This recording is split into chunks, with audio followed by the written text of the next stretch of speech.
Hi అండి. ఈరోజు మనమొక అదిరిపోయే జాబ్ నోటిఫికేషన్ గురించి చూద్దాం. ఇది ఎక్కడ్నుంచో తెలుసా? మన ఎన్ఐటి వరంగల్ నుంచి. అది మామూలు ఉద్యోగం కాదు, ఏకంగా సెంట్రల్ గవర్నమెంట్ జాబ్. అవునండి, మీరు స్క్రీన్ మీద చూస్తున్న నంబర్ అక్షరాల నిజం. జస్ట్ ఇంటర్ పాసైతే చాలు, నెలకు దాదాపుగా 45,000 రూపాయల జీతం. అసలు ఈ మొత్తం నోటిఫికేషన్కే హైలైట్ ఇదే. ఇక్కడ చాలామంది కన్ఫ్యూజ్ అయ్యే ఒక పాయింట్ ఉంది. జాబ్ వరంగల్లో కదా అని ఇది స్టేట్ గవర్నమెంట్ అనుకుంటారు. కాదండి, ఇది పక్కా సెంట్రల్ గవర్నమెంట్ ఉద్యోగం.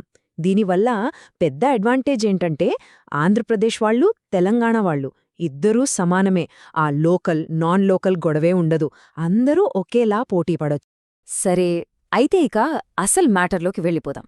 ఈ నోటిఫికేషన్లో చాలా పోస్టులున్నాయి, కానీ మనం మెయిన్గా ఫోకస్ చేయాల్సినవి ఒక 3 ఉన్నాయన్నమాట.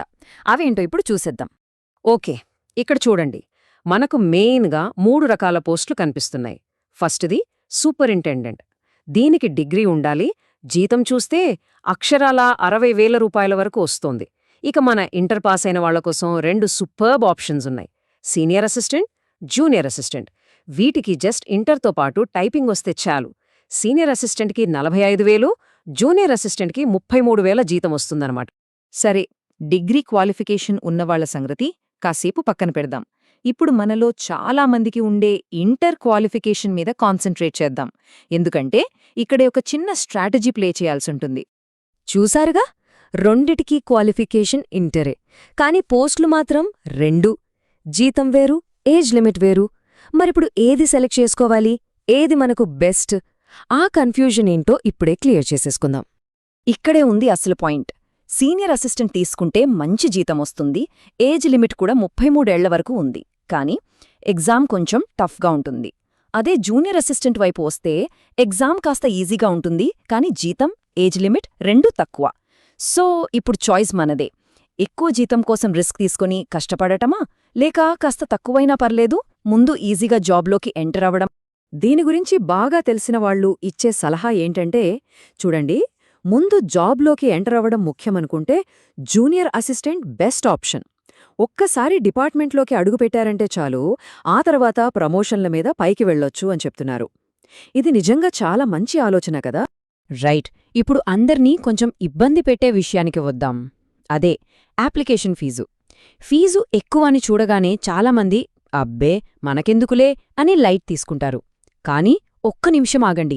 ఈ ఎక్కువ ఫీజు మనకు ఒక రకంగా హెల్ప్ కూడా అవ్వచ్చు. అదేంటో భలే ఇంట్రెస్టింగ్గా ఉంటుంది, చూద్దాం. సో ఫీజెంత అనుకుంటున్నారు? జనరల్, ఓబీసీ, ఈడబ్ల్యూఎస్ అభ్యర్థులకు ఏకంగా 1,500 రూపాయలు. అవును, 1,500. ఇది ఖచ్చితంగా చాలా ఎక్కువ అమౌంటే. కానీ దీని వెనుక ఒక లాజిక్ ఉంది.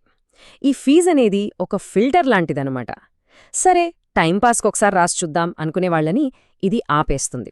ఎవరు నిజంగా సీరియస్గా ప్రిపేర్ అవుతున్నారో, ఎలాగైనా జాబ్ కొట్టాలి అనే కసితో ఉన్నారో వాళ్లు మాత్రమే అప్లై చేస్తారు.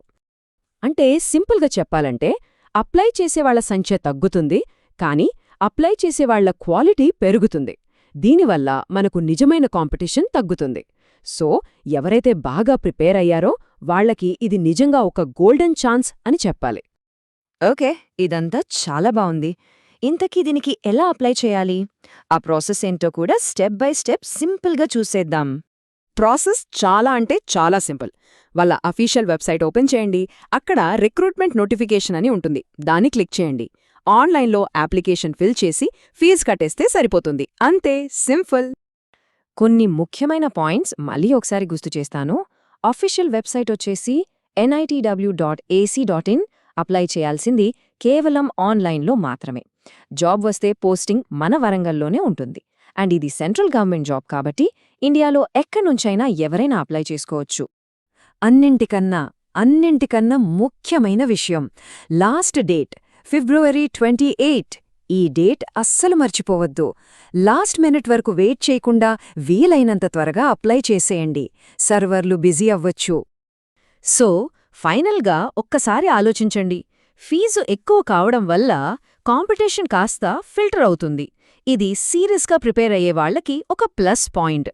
మరి ఇలాంటి టైంలో ఈ అవకాశాన్ని ఒక స్ట్రాటజిక్ మూవ్గా భావించి ఈ జాబ్ని సీరియస్గా టార్గెట్ చేయడం కరెక్ట్ అంటారా కాదా మీరే నిర్ణయించుకోండి